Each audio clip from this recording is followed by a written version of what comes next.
ನುಡಿದರೆ ಲಿಂಗ ಮೆಚ್ಚಿ ಹೌದೌದನಬೇಕು. ನುಡಿಯೊಳಗಾಗಿದ್ದರೆ ಕೂಡಲ ಸಂಗಮ ದೇವಾನ ತೊಲಿಯನಯ್ಯ.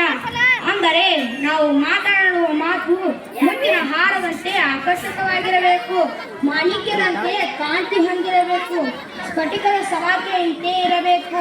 ಅದನ್ನು ಲಿಂಗ ಮೆಚ್ಚಿ ಹೌದೌದನಬೇಕು. ನುಡಿಯಲ್ಲಿ ನುಡಿದ ಮಾತನ್ನು ಆಚರಿಸಿ ತೋರದೇ ಇದ್ದರೆ ಅದನ್ನು ಕೂಡಲ ಸಂಗಮ ದೇವ ಮೆಚ್ಚುವುದಿಲ್ಲ. ಸರಿಯಾದ ಮಾತು ಬಸವಣ್ಣ. ಕುಳಿತುಕೋ. ಮನುಷ್ಯ ಯಾವ್ಯಾವ ಚಿಂತೆಯಲ್ಲಿ ಮುಳುಗಿರುತ್ತಾನೆ ಅಂಬಿಗರ ಚೌಡಯ್ಯ?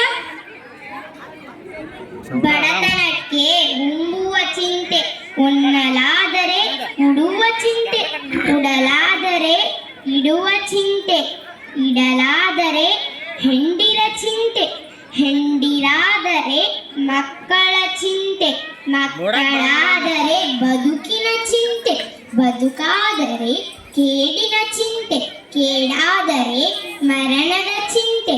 ಇಂತಿ ಹಲವು ಚಿಂತೆಯಲ್ಲಿ ಇಪ್ಪವರನ್ನು ಕಂಡೆನು, ಶಿವನ ಚಿಂತೆಯಲ್ಲಿ ಒಬ್ಬರನ್ನು ಕಾಣೆನೆಂದಾತ ನಮ್ಮ ಅಂಬಿಗರ ಚೌಡಯ್ಯ ನಿಜ ಶರಣ.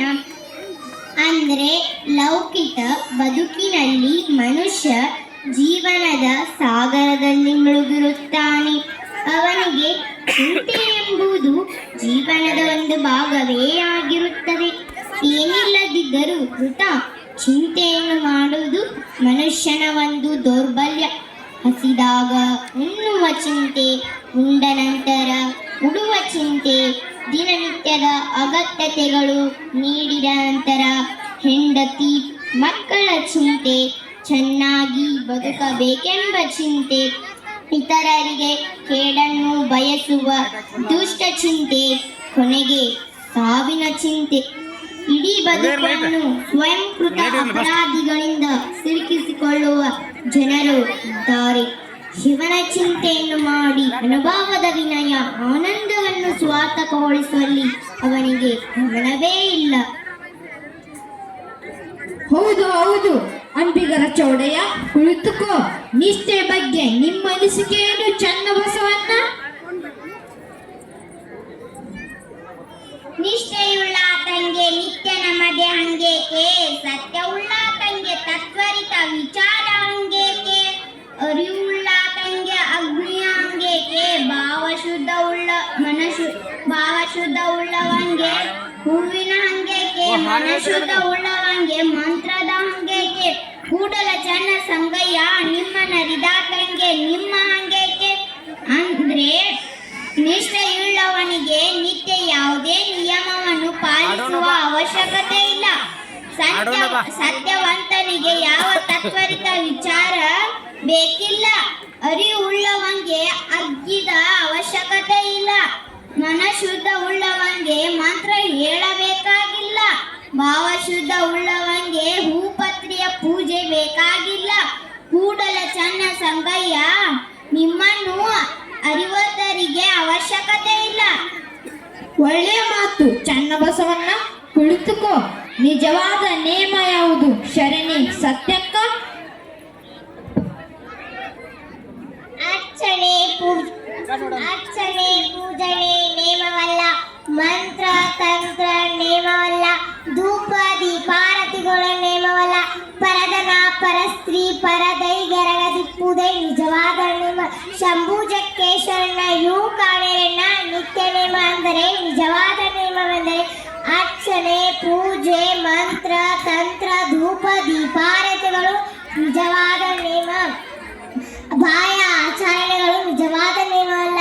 ದೇವರಿಗೆ ನಿಷ್ಠೆಯಿಂದ ಪೂಜಿಸಿ ಪಕ್ಕದ ಮನೆಯವರೊಂದಿಗೆ ಜಗಳವಾಡಿದರೆ ಅದು ನೇಮವಲ್ಲ. ಅಂತರಂಗದ ಭಾವ ಶುದ್ಧವಾಗಿರುವುದೇ ನಿಜವಾದ ನೇಮ. ಎಂತ ಅಭಿಪ್ರಾಯ ಸತ್ಯಕ್ಕ? ಕುಳಿತುಕೋ.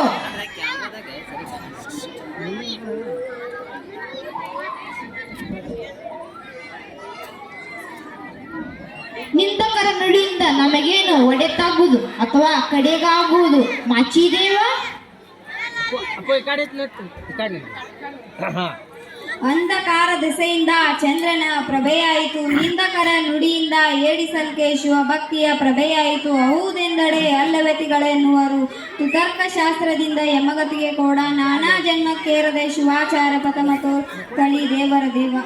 ಅಂದರೆ ಚಂದ್ರಗ್ರಹಣದ ಸಮಯದಲ್ಲಿ ಭೂಮಿಯು ಚಂದ್ರನನ್ನು ಆವರಿಸಿತು. ಚಂದ್ರನು ಅಂಚಿನಲ್ಲಿ ಪ್ರಭೆಯಂತೆ ಕಾಣುವಂತೆ ನಿಂದಕರ ಮಾತು ತಪ್ಪು ತಿದ್ದುಗಳಲ್ಲಿ ಸಹಾಯವಾಗುತ್ತೇವೆ. ನಾವು ಸತ್ಯವೆಂದು ಹೇಳುವಾಗ ತುತರ್ಕಿಗಳು ಅವುಗಳನ್ನು ಅಲ್ಲಗಳೆಯುತ್ತಾರೆ. ಅಂತಹವರೊಂದಿಗೆ ವಾದ ಮಾಡುವುದು ಸಮಯ ವ್ಯರ್ಥ. ನನ್ನನ್ನು ಅವರಂತಾಗಿಸದೆ ಶಿವಪಥಮತೋರು ಕಲಿದೇವರು. ಒಳ್ಳೆ ಅಭಿಪ್ರಾಯ ಮಾಚಿದೇವ, ಕುಳಿತುಕೋ. ಆಸೆ ಬಗ್ಗೆ ನಿಮ್ಮ ಅಭಿಪ್ರಾಯವೇನು? ಶರಣೆ ಐದಕ್ಕಿಲ್ಲಂಗಮ್ಮ. ಆಸೆ ಎಂಬುದು ಅರಸಿಂಗಲ್ಲದೆ ಶಿವಭಕ್ತರಿಗುಂಟೆ ಅಯ್ಯ. ರೋಷವೆಂಬುದು ಯಮದೂತರಿಗಲ್ಲದೆ ಅಜಾತರಿಗುಂಟೆ ಅಯ್ಯ. ಈ ಸಖಿ ಆಸೆ ನಿಮಗೇಕೆ? ಈಶ್ವರನೊಬ್ಬ ಮಾರಯ್ಯ, ಪ್ರಿಯ ಅವರೇಶ್ವರ ಲಿಂಗಕ್ಕೆ ದೂರ ಮಾರಯ್ಯ. ಅಂದರೆ ಆಸೆ ಎಂಬುದು ಸಾಮಾನ್ಯರಿಗಲ್ಲ, ಅದು ಕೇವಲ ಅರಸರಿಗೆ ಮಾತ್ರ. ಸಂಗ್ರಹಿಸಿಡುವ ಪ್ರವೃತ್ತಿಯನ್ನು ನಾನು ಒಪ್ಪುವುದಿಲ್ಲ. ಕೋಪವೆಂಬುದು ಕೇವಲ ಯಮದೂತರಿಗೆ ಮಾತ್ರ, ಕರುಣೆಯೇ ಇರುವುದಿಲ್ಲ. ಆಸೆ ಶಿವ ಭಕ್ತರಿಗೆ ಅವಶ್ಯಕತೆ ಇಲ್ಲ. ಶಿವ ಕೊಟ್ಟಿರುವುದರಲ್ಲೇ ತೃಪ್ತಿಯಿಂದ ಇರಬೇಕು ಹೊರತು ಅತಿ ಆಸೆ ಏಕೆ? ಅದನ್ನು ಮಾರಿಯ ಪ್ರಿಯ ಅವರೇಶ್ವರ ಒಪ್ಪುವುದಿಲ್ಲ. ಇದು ನನ್ನ ಅಭಿಪ್ರಾಯ. ನಿಜ ನಿಜ. ಶರಣೆ ಐದಕ್ಕಿಲ್ಲಕ್ಕಮ್ಮ, ಕುಳಿತುಕೋ. ಹೆಣ್ಣು ದೇವತೆಯೋ ಅಥವಾ ರಕ್ತಸಿಯೋ? ನಿಮ್ಮ ಅಭಿಪ್ರಾಯವೇನು ಸಿದ್ದರಾಮ? ತಾ ಮಾಡಿದ ಹೆಣ್ಣು ತನ್ನ ತಲೆಯನ್ನು ಎತ್ತು, ತಾ ಮಾಡಿದ ಹೆಣ್ಣು ತನ್ನ ತಡೆಯನ್ನು ಇರ್ತು, ತಾ ಮಾಡಿದ ಹೆಣ್ಣು ತನ್ನ ಬ್ರಹ್ಮನ ನಾಲಿಗೆನೇ ಇರ್ತು, ತಾ ಮಾಡಿದ ಹೆಣ್ಣು ನಾರಾಯಣ ಎದೆಯೇ ಇರ್ತು. ಅದು ಕಾರಣ ಹೆಣ್ಣು ಹೆಣ್ಣಲ್ಲ, ಹೆಣ್ಣು ರಕ್ಕಸಿ ಅಲ್ಲ. ಕಪಿಲ ಸಿದ್ಧ ಮಲ್ಲಿಕಾರ್ಜುನ ನೋಡ. ಅಂದರೆ ಭಗವಂತನೇ ನೀನೇ ಸೃಷ್ಟಿಸಿದ ಹೆಣ್ಣು ತಲೆಯ ಮೇಲೆ, ತೊಡೆಯ ಮೇಲೆ, ಬ್ರಹ್ಮನ ನಾಲಿಗೆಯ ಮೇಲೆ, ನಾರಾಯಣ ಎದೆಯ ಮೇಲೆ ಇರುವಾಗ ಅದಕ್ಕೆ ಕಾರಣ ಅದೊಂದು ಅದ್ಭುತವಾದ ಶಕ್ತಿಯಾಗಿದೆ ಎನ್ನುವುದು ನನ್ನ ಅಭಿಪ್ರಾಯ. ಎಂಥ ಉತ್ತರ ಸಿದ್ದರಾಮ, ಕುಳಿತುಕೋ. ನಡೆ ಮತ್ತು ನುಡಿಯ ನೇಮ ಯಾವುದು? ಶರಣಿ ಮುಕ್ತಾಯಕ್ಕ. ನುಡಿಯಲು ಬಾರದ ಕೆಟ್ಟ ನುಡಿಗಳು, ನಡೆಯಲು ಬಾರದ ಕೆಟ್ಟ ನಡೆದೇನು ನುಡಿಯದಡಿ ಹಿಡಿದ ಭೂತ ಬಿಡಿದರಲು ಅದೇ ಮಹಾಜ್ಞಾನದಾಚರಣೆ ಎಂಬೆನು ಅಜಗಣ್ಣ ತಂದೆ. ಅಂದರೆ ಕೆಟ್ಟ ಮಾತುಗಳಾಡದೆ, ಕೆಟ್ಟ ದಾರಿಯಲ್ಲಿ ನಡೆದಿದ್ದರು ಹಿಡಿದಿರುವ ಕೆಲಸವನ್ನು ಬಿಡದೆ, ಅಂದರೆ ನಮ್ಮ ಕಾಯಕವ ನಿಷ್ಠೆಯಿಂದ ಮಾಡಿದರೆ ಅದೇ ಮಹಾಜ್ಞಾನದಾಚರಣೆಯಾಗುವುದು. ಮುಕ್ತಾಯಕ್ಕ, ಕುಳಿತುಕೋ.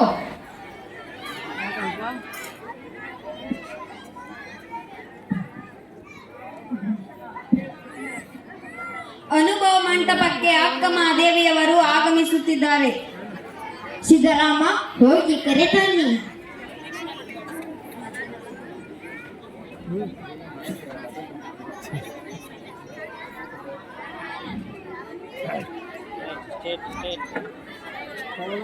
ಮಹಾಗುರು ನೇತ ತಂದೆ ಸಂಗನ ಬಸವಣ್ಣನ ಶ್ರೀಪಾದಕ್ಕೆ ನಮೋ ನಮಃ. ದೇಹ ಮನಗಳ ಪ್ರಾಂತ್ಯ ಎಳೆದು ಶಿವಭಾವ ಅಲ್ಲಿ ಅಚ್ಚ ಕಡೆ ಮೂಲೆ ನಿಂದ್ರಿಸ್ಬೇಕಾಕಿನ ಕುರ್ಚಿ ಮಗಲ ಮೇಡಮರ ಮೇಡಮ. ಹಾಂ ರೈಟ್. ಹಾಂ ಅಕ್ಕ ಮಹಾದೇವಿಯವರಿಗೆ, ಅಕ್ಕ ಮಹಾದೇವಿಯವರಿಗೆ. ನಿಲ್ಲಿಸಿ ಈ ಬೂಟಾಟಿಕೆ ನಾಟಕ ಸಾಕು. ಯಾರಮ್ಮ? ಅದನ್ನೇ ಅರಿಯುವ ಪ್ರಯತ್ನದಲ್ಲಿರುವೆ. ತುಂಬು ದೆವ್ವನೇ ಆದ ನೀನು ಇಲ್ಲಿಗೆ ಬಂದ ಕಾರಣ? ಶರಣರ ಒಡನಾಟದಲ್ಲಿ ಬದುಕನ್ನು ಸಾರ್ಥಕಗೊಳಿಸಿಕೊಳ್ಳಲು. ಇಲ್ಲಿ ಗೃಹಣರಿಗೆ ಮಾತ್ರ ಅವಕಾಶ. ಶರಣರ ಸತ್ಸಂಗ ಆಗಿದ್ದರೆ ಯಾರೆಂಬುದನ್ನು ಹೇಳು. ಸಾವಿಲ್ಲದ ಕೇಡಿಲ್ಲದ ರೂಹಿಲ್ಲದ ಚೆಲುವ ಚೆನ್ನಮಲ್ಲಿಕಾರ್ಜುನ. ಮಾತಿನಲ್ಲೇನೋ ವೈರಾಗ್ಯ ತೋರಿದಂತಿದೆ. ಆ ನಿಜ ವೈರಾಗ್ಯ ನಿನಗಾಗಿದ್ದರು, ದೇಹ ದಿಗಂಬರವಾಗಿದ್ದರು, ಗೌರೇಂದ್ರಗಳನ್ನು ಕೂದಲಿನಿಂದ ಮರೆ ಮಾಡುವ ಕಾರಣವೇನಿತ್ತು? ಕಾಯಿ ಹಣ್ಣಾಗಿದ್ದರೆ ಮಾತ್ರ ಸಿಪ್ಪೆ ಕಳಚಲು ಬರುವಂತೆ ವೈರಾಗ್ಯ ಭಾವ ಬಲಿತಿದೆ. ಆದ್ದರಿಂದಲೇ ಸೀರೆ ಎಂಬ ಸಿಪ್ಪೆ ಕಳಚಲು ಸಾಧ್ಯವಾಯಿತು. ಈ ಹಾರಿಕೆಯ ಉತ್ತರವೇಡ. ವೈರಾಗ್ಯ ಭಾವ ಅಳಮಟ್ಟಿದರೆ ಕೂದಲಿನಿಂದ ಗೌರೇಂದ್ರಗಳನ್ನು ಮರೆ ಮಾಡುವ ಕಾರಣವೇನಿತ್ತು? ನನಗಾಗಿ ಅಲ್ಲ, ನಿಮಗಾಗಿ. ಹಾ, ನಮಗಾಗಿ? ಹೌದು, ನಿರ್ವಿಕಾರದ ಸ್ಥಿತಿ ಅಳವಡದ ಸಾಧಕರಿಗೆ ಕಾಮನ ಮುದ್ರೆಯನ್ನು ಕಂಡು ವಿಕಾರವಾಗಬಾರದು ಎಂದು ಮುಚ್ಚಿಡುವೆ. ಭಲೇ ಮಗಳೇ, ಎಂಥ ವೈರಾಗ್ಯ! ಸಿಪ್ಪೆ ಇದ್ದರೆ ಹಣ್ಣಿಗೆ ಕ್ರಿಮಿಕೀಡಿಯಿಂದ ರಕ್ಷಣೆ, ಸೀರೆ ಇದ್ದರೆ ಶ್ರೀಶೀಲ ರಕ್ಷಣೆ. ಅದನ್ನೇ ಕಳಚಿ ಬಿಟ್ಟರೆ ಸೀರೆ ಎಂಬ ಸಿಪ್ಪೆಯನ್ನು ಕಳಚಿ ಈ ದಿಗಂಬರ ದೇಹವನ್ನು ಲೌಕಿಕರ ಮಧ್ಯೆ ಇಟ್ಟಿದ್ದರೆ ಅದು ಕಳಂಕಿತವಾಗಲು ಆಸ್ಪದವಿತ್ತು. ನಾನು ಅವನಲ್ಲಿ ಒಂದಾಗಿರುವೆ.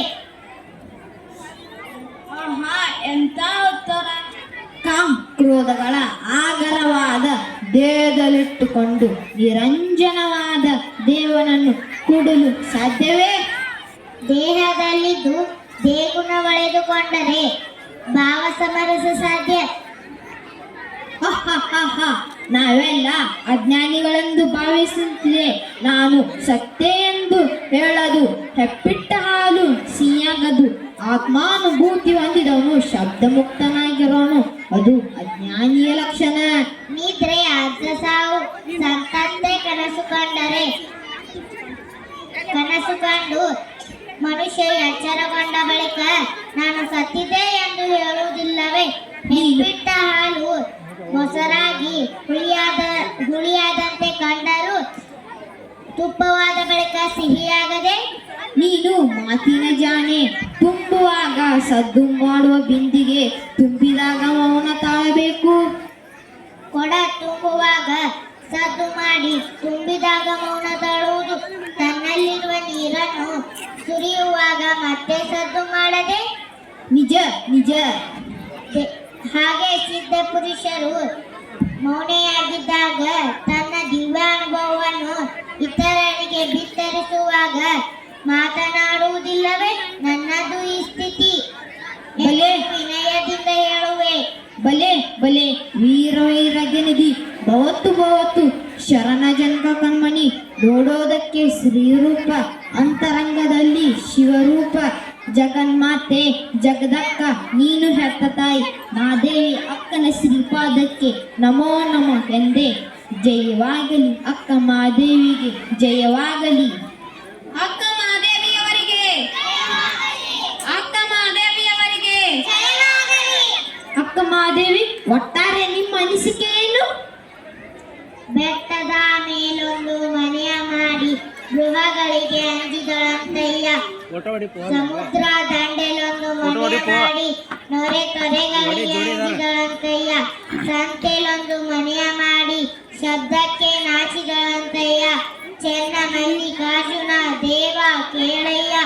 ಭೂಮಿಯ ಮೇಲೆ ಸ್ತುತಿಸಿದರೆ ಬಂದರೆ ಮನದಲ್ಲಿ ಕೋಪೋತಾಳದೆ ಸಮಾಧಾನಿಯಾಗಿರಬೇಕು. ಅಂದ್ರೆ ಬೆಟ್ಟದ ಮೇಲೆ ಗೃಹಗಳಿರ್ತಾರೆ ಎಂದು ಗೊತ್ತಿದ್ದರೂ ಕೂಡ ಮನೆಯ ಮಾಡಿಕೊಂಡು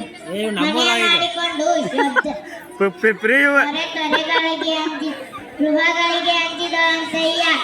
ಸಂತೆ ಸಮುದ್ರ ತೆರೆಗಳು ಬರುತ್ತವೆ ಎಂದು ಗೊತ್ತಿದ್ದರೂ ಕೂಡ ಅಲ್ಲೊಂದು ಮನೆ ತೆರೆಗಳಿಗೆ ಅಂಜಿದಳಂತಯ್ಯ.